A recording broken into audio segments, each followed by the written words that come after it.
generally, my experience with expatriates is people don't get expatriated very early in their life. It's not like the first thing they do. They usually have a degree of time within their home location with their company to get to know the company.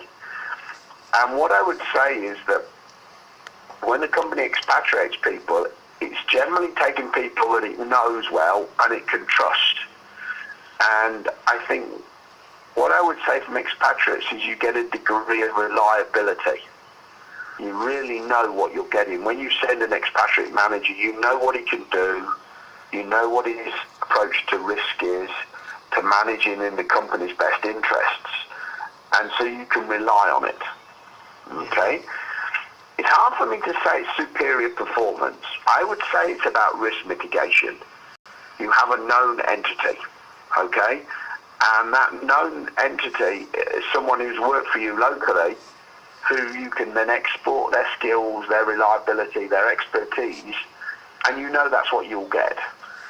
What tends to happen, I feel, and I've seen a lot in my career, is an expatriate will go to a company, he will work with the staff locally, and he'll find very, very good employees who are really good, knowledgeable, perform well, and he will often identify people who would also benefit from expatriation themselves. And so it often sets up a reverse kind of expatriation, where people from the host country, after the job, then get the opportunity to expatriate themselves.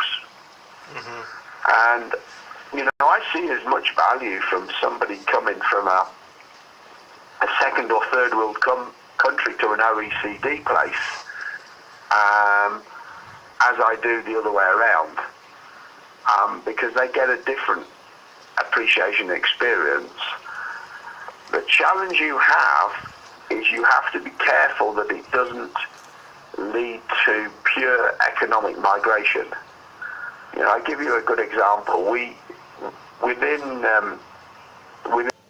when we developed our China strategy, we identified some very, very good Chinese people who were very competent and capable, could do a really good job.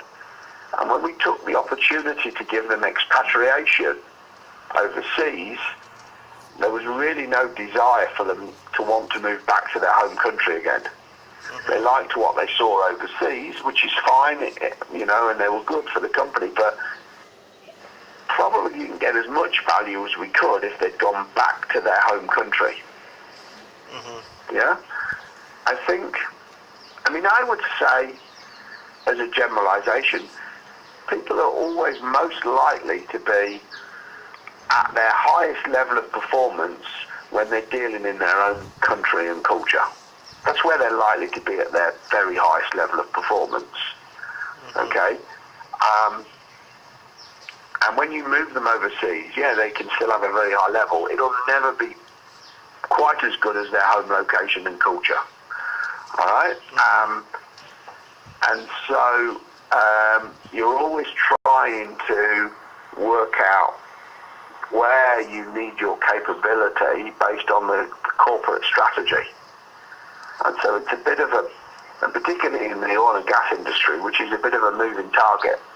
You're trying to play ahead to know which country you're going to need the capability in.